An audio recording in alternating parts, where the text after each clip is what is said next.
Hello everyone, good morning to all of you and welcome to online study point. दोस्तों, आज है 31 अगस्त और आज के इस वीडियो में हम 31 अगस्त से रिलेटेड करंट अफेयर के सभी इंपॉर्टेंट क्वेश्चन को कवर करने वाले हैं। तो यदि आप लोगों को इस वीडियो की पीडीएफ चाहिए तो आप हमारा मोबाइल एप्लीकेशन भी इंस्टॉल कर सकते हैं। इसमें आप लोगों को डेली क्विज, फ्री पीडीएफ और प्रतिदिन के करंट अफेयर का ऑडियो भी मिल सकेगा।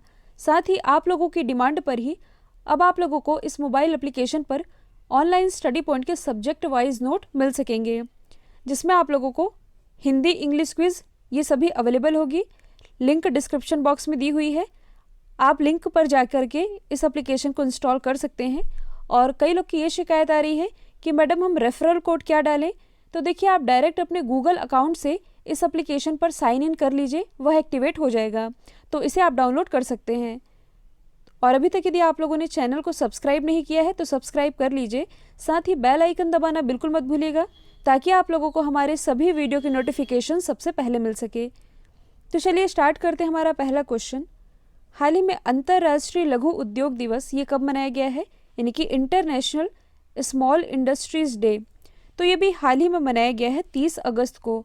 और ये दिवस क्यों मनाया जाता है, तो ये दिन लघु उद्योगों को बढ़ावा देने के लिए और जो लोग बेरोजगार हैं उन्हें रोजगार की अपॉर्चुनिटी उपलब्ध कराने के उद्देश्य से मनाया जाता है 30 अगस्त को।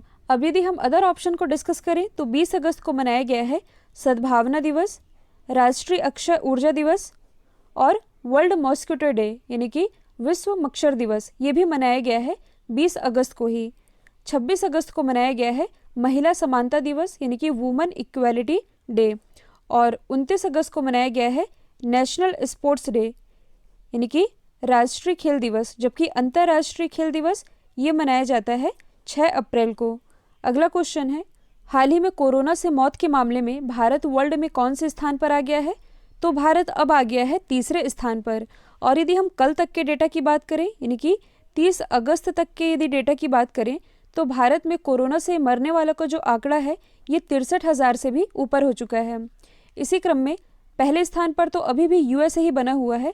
यहाँ पर कोविड-19 से मरने वालों का आंकड़ा 1,84,000 पार कर चुका है। दूसरे स्थान पर ब्राज़ील है, जहाँ पर कोविड-19 से मरने वालों की संख्या 1 लाख क्रॉस हो चुकी है। और भारत आ गया है तीसरे स्थान पर। यदि हम कोरोना केसेस की बात करें तो इस क्रम में भी यूएसए है पहले स्थान पर। यहाँ पर अभी कोविड-19 के केस 60 लाख क्रॉस कर चुके हैं। दूसरे स्थान पर है ब्राज़ील। ब्राज़ील में कोविड-19 के केस 38 लाख क्रॉस हो चुके हैं, जबकि इंडिया में कोविड-19 के केस ये 35 लाख क्रॉस हो चुके हैं। और जिस हिसाब से केसेस बढ़ते जा रहे हैं इंडिया में, हो सकता है कि आने वाले कुछ दिनों में ये ब्राज़ील को भी पीछे छोड़ दे। अच्छी बात यह है भारत में कि 35 लाख लोग, यानी कि 35 लाख कोरोना केसेस आए ज़रूर हैं, लेकिन 27 लाख लोग ठीक भी हो चुके हैं। तो ये भी आप याद रखेंगे। और अभी तक यदि आप लोगों ने ऑनलाइन स्टडी पॉइंट के करंट अफेयर की पीडीएफ को परचेस नहीं किया है, जिसमें कि जनवरी 2020 से लेकर के जून 2020 तक के करंट अफेयर का मतलब कि 800 प्लस क्वेश्चन है इस करंट अफेयर की पीडीएफ में, जिसमें आप लोगों को पिछले 6 महीने की करंट अफेयर की PDF with detailing with extra fact मिलेगी, जो कि आपके आने वाले किसी भी एग्जाम के पॉइंट ऑफ व्यू से इंपॉर्टेंट है।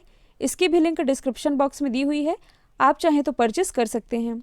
अगला क्वेश्चन है, 20 नवंबर से 51 IFFI यानी कि international film festival of India, इसका आयोजन कहाँ किया जाएगा, तो देखिए ये अब कंफर्म हो चुका है, इसका आयोजन किया जाएगा गोवा में ही। इसका एडिशन आप ज़रूर याद रखेंगे।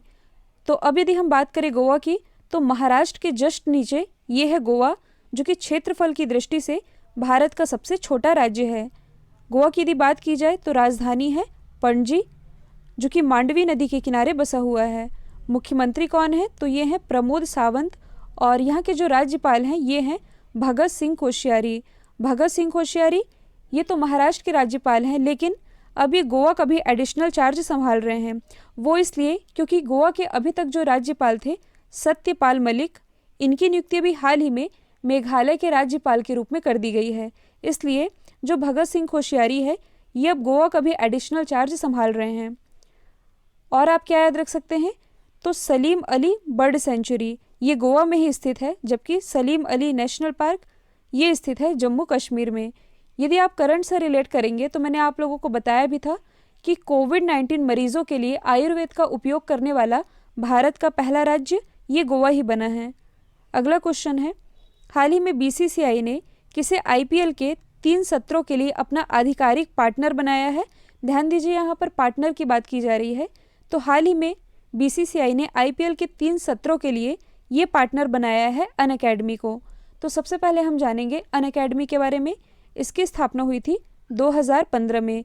इसकी स्थापना की गई थी गौरव मुंजाल, हिमेश सिंह और रोमन सैनी। रोमन सैनी का नाम आप लोगों ने ज़रूर सुना होगा। ये हमारे आईएएस ऑफिसर रह चुके हैं। इन्होंने रिज़ाइन किया था 2015 में, तब जाकर के इन्होंने स्थापना की थी अनअकैडमी की। इसका हेडक्वार्टर स्थित है बेंगलोर, कर्नाटक में। बेंगलोर ये वृषभावती नदी के किनारे बसा हुआ है। अब यदि हम बात करें बीसीसीआई की, तो इसकी स्थापना हुई थी 1928 में। हेडक्वार्टर स्थित है मुंबई, महाराष्ट्र में। बीसीसीआई के 39वें क्रम के अध्यक्ष ये हैं सौरव गांगुली जी। इनकी ऑटोबायोग्राफी का नाम है a century is not enough. 2021 में जो टोक्यो ओलंपिक होने वाले हैं, उसमें भारत की तरफ से गुडविल एम्बेसडर ये सौरव गांगुली जी ही बनाए गए हैं। अब देखिए, यहाँ से आप एक और चीज़ रिलेट कर सकते हैं। हाल ही में आईपीएल 2020 सीजन के लिए जो टाइटल स्पॉन्सरशिप है ये मिली है ड्रीम 11 को। नेक्स्ट है, हाल ही में T20 क्रिकेट में 500 विकेट लेने वाले पहले गेंदबाज कौन बन गए हैं? यहाँ पर पहले गेंदबाज की बात की जा रही है और T20 क्रिकेट में 500 विकेट लेने वाले पहले गेंदबाज ये बन गए हैं ड्वेन ब्रावो। अच्छा, जो ड्वेन ब्रावो है ये किस कंट्री से बिलोंग करते हैं? वेस्ट इंडीज़ से। तो सबसे पहले आप वर्ल्ड मैप में देख सकते हैं वेस्ट इंडीज़ की लोकेशन। ये जो छोटा सा आप देख रहे हैं यही है वेस्ट इंडीज़, और इसी लोकेशन से आप लोगों को कुछ याद आना चाहिए।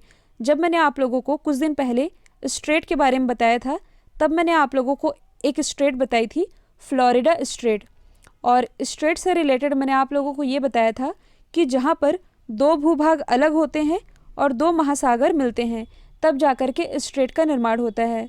और जो फ्लोरिडा स्टेट है इसमें वेस्ट इंडीज़ और यूएसए ये अलग होते हैं, और मैक्सिको की खाड़ी और यहाँ पास अटलांटिक सागर ये मिलते हैं, तब जाकर के निर्माण होता है फ्लोरिडा स्टेट का। इसी के आसपास आप लोकेशन देख सकते हैं कैरेबियन सागर की, और कैरेबियन सागर में जो चक्रवात आता है इसका नाम है टारनेडो। कल ही मैंने आप लोगों को बताया था, और ये विश्व का सबसे खतरनाक चक्रवात है, तो ये भी आप याद रख सकते हैं। अब यहाँ पर हम अदर क्रिकेटर्स को डिस्कस करें जिनका नाम चर्चे में रहा है। तो देखिए, यदि हम बात करें लसिथ मलिंगा की, ये बिलोंग करते हैं श्रीलंका से, और 2 बार, ध्यान दीजिएगा, 2 बार 4 बॉल पर 4 विकेट लेने वाले ये दुनिया के पहले खिलाड़ी बने हैं। कुछ दिन पहले ही विजडन के द्वारा मोस्ट वैल्यूएबल प्लेयर की लिस्ट जारी की गई थी, जिसमें कि वर्ल्ड का मोस्ट वैल्यूएबल प्लेयर ये चुना गया था मुथैया मुरलीधरन को। ये भी श्रीलंका से बिलोंग करते हैं, जबकि भारत की तरफ से मोस्ट वैल्यूएबल प्लेयर ये चुना गया था रविंद्र जडेजा को। नेक्स्ट है, हाल ही में advertising agencies association of India के द्वारा लाइफ टाइम अचीवमेंट अवार्ड से किसे सम्मानित किया जाएगा? तो ये सम्मानित किए जाएंगे कृष्ण प्रेम नारायण। तो एडवर्टाइजिंग मीडिया इंडस्ट्री में इनके द्वारा दिए गए योगदान के लिए इन्हें सम्मानित किया जाएगा, और इस अवार्ड से सम्मानित होने वाले ये 28वें व्यक्ति होंगे। अब यहाँ पर अवार्ड की बात की जा रही है, तो आप अदर ऑप्शन को भी रिलेट कर सकते हैं। हाल ही में जो के शैलजा है, के शैलजा ये है कौन? तो ये केरल की हेल्थ मिनिस्टर हैं, जिन्हें अभी हाल ही में यूनाइटेड नेशन के द्वारा सम्मानित किया गया है। और क्यों सम्मानित किया गया है? कोविड-19 के दौरान इनके द्वारा दिए गए कॉन्ट्रीब्यूशन के लिए इन्हें सम्मानित किया है यूनाइटेड नेशन, यानी कि संयुक्त राष्ट्र ने। हाल ही में जो आनंद महिंद्रा हैं, जो कि महिंद्रा ग्रुप के चेयरमैन हैं, और शांतनु नारायण जो कि एडोब के सीईओ हैं, इन दोनों को ही हाल ही में संयुक्त रूप से 2020 के लीडरशिप अवार्ड से नवाजा गया है। नेक्स्ट है, दादा साहब फाल्के अंतर्राष्ट्रीय फिल्म फेस्टिवल जो कि 2021 में होगा, इसमें किस अभिनेता को मरणोपरांत सम्मानित किया जाएगा? तो ये मरणोपरांत सम्मानित किए जाएंगे सुशांत सिंह राजपूत। और क्यों सम्मानित किए जाएंगे? सिनेमा में इनके द्वारा दिए गए योगदान के लिए इन्हें अगले वर्ष सम्मानित किया जाएगा। और यहाँ पर अवार्ड की बात की जा रही है, तो हाल ही में सुशांत सिंह राजपूत के मरणोपरांत हाल ही में इन्हें कैलिफोर्निया स्टेट असेंबली के द्वारा एक अवार्ड से नवाजा गया है सिनेमा में योगदान के लिए, जिसके बारे में मैंने आप लोगों को बताया भी था। और सुशांत सिंह राजपूत के केस में 2 संस्थाएं हैं जो कि चर्चे में हैं। एक तो है सीबीआई, दूसरा है नारकोटिक्स कंट्रोल ब्यूरो। सीबीआई के बारे में मैंने आप लोगों को बताया था, इसकी स्थापना हुई थी 1963 में। और ये भी बताया था कि सीबीआई किसी भी केस को तब तक हाथ में नहीं ले सकती जब तक कि उस राज्य की सरकार परमिशन न दे जिस राज्य में वो दुर्घटना हुई है।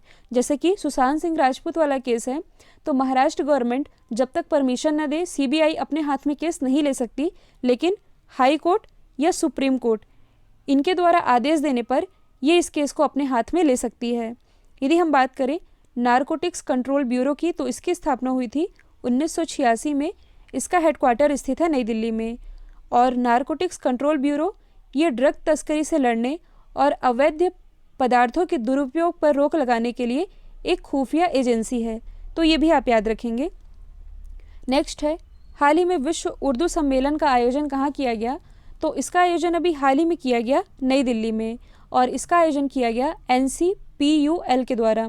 NCPUL यानी कि national council for promotion of Urdu language, या इसे आप हिंदी में कह सकते हैं राष्ट्रीय उर्दू भाषा विकास परिषद, इसके द्वारा इसका आयोजन किया गया और उद्घाटन किया गया रमेश पोखरियाल जी के द्वारा। और इस सम्मेलन के दौरान उर्दू लेखकों, साहित्यकारों को सम्मानित किया जाएगा। यदि हम बात करें दिल्ली की, तो दिल्ली ये किस नदी के किनारे बसी हुई है? यमुना नदी के किनारे। मुख्यमंत्री है अरविंद केजरीवाल, लेफ्टिनेंट गवर्नर तो ये हैं अनिल बैजल। अब दिल्ली से रिलेटेड कुछ 4 पॉइंट है जो कि आप लोगों को याद रखने हैं, मतलब कि दिल्ली किसी न किसी मामले में भारत में पहले स्थान पर रहा है। जैसे कि भारत का पहला सिग्नेचर ब्रिज ये बनाया गया है दिल्ली में, यमुना नदी पर बनाया गया है, जिसका उद्घाटन 2018 में अरविंद केजरीवाल जी के द्वारा किया गया। कुछ दिन पहले मैंने आप लोगों को बताया था भारत का पहला प्लाज्मा बैंक। तीसरा आप याद रखेंगे, भारत का पहला वाहन चार्जिंग प्लाजा, ये भी दिल्ली में स्थापित किया गया। साथ ही भारत का जो पहला वॉर मेमोरियल है ये भी दिल्ली में ही स्थापित किया गया है, तो ये भी आप याद रखेंगे।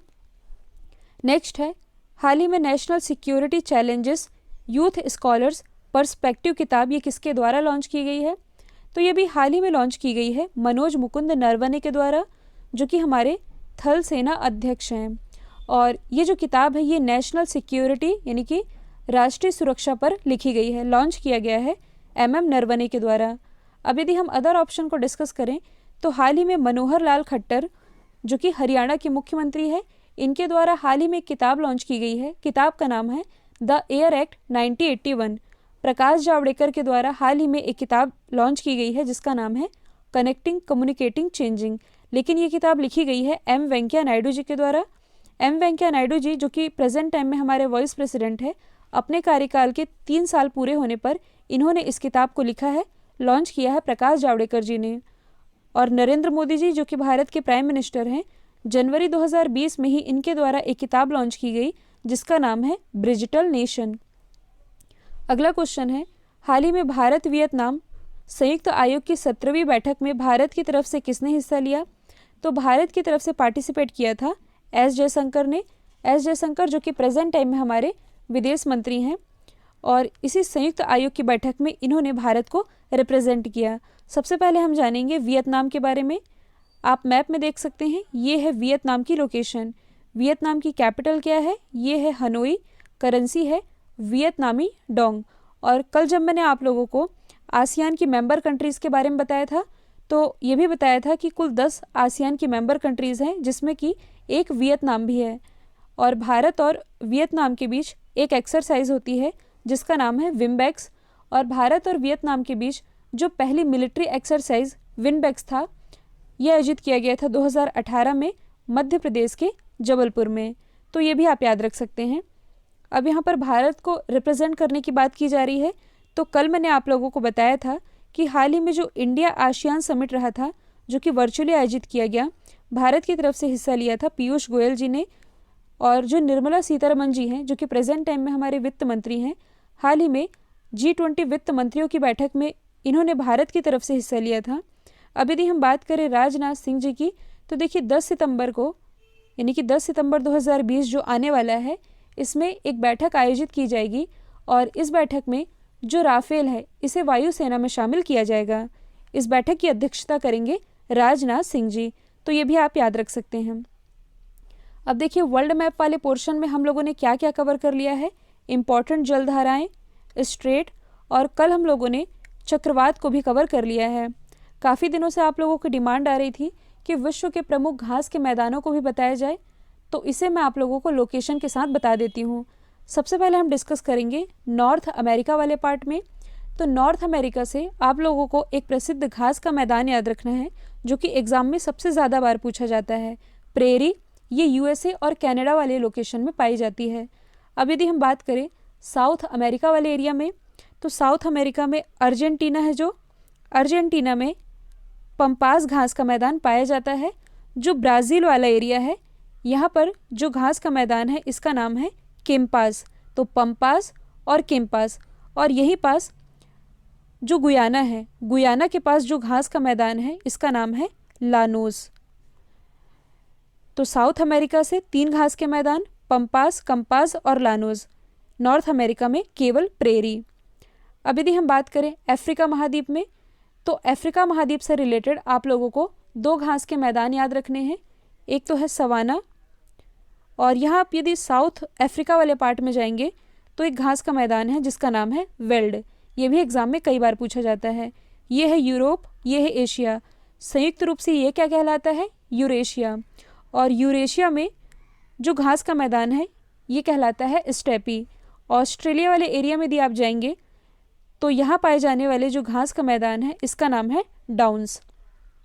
तो इस तरह हम लोगों ने कुल 8 घास के मैदान याद कर लिए हैं जो कि पूरे वर्ल्ड में पाए जाते हैं, और यही एग्ज़ाम में बार बार रिपीट होते हैं। तो देखिए प्रेरी, पंपास, कंपास, लानोस, फिर यहाँ पास क्या है सवाना, और साउथ अफ्रीका के पास ये है वेल्ड, यूरेशिया में है स्टेपी, और यहाँ पास है डाउन्स। तो ये सभी आप याद रख सकते हैं। कल मैंने आप लोगों से पूछा था हाल ही में किस राज्य में भारत के सबसे लंबे नदी रोपवे का उद्घाटन किया गया है, तो इसका राइट आंसर था असम। अब आप लोगों के लिए आज का सवाल है, हाल ही में भारतीय ऊर्जा विनिमय के अंतरिम एमडी और सीईओ ये कौन बनाए गए हैं, तो इसका आंसर जो भी है कमेंट बॉक्स में दीजिएगा। और मैं फिर से वही कहना चाहूँगी कि यदि आप लोगों ने ऑनलाइन स्टडी पॉइंट का मोबाइल एप्लीकेशन इंस्टॉल नहीं किया है तो इसे आप इंस्टॉल कर सकते हैं। आप लोगों के फीडबैक भी काफ़ी अच्छे आ रहे हैं, तो इसे आप इंस्टॉल कर लीजिए, लिंक डिस्क्रिप्शन बॉक्स में दी हुई है। वीडियो यदि पसंद आया है तो लाइक, शेयर, सब्सक्राइब करना बिल्कुल मत भूलिएगा।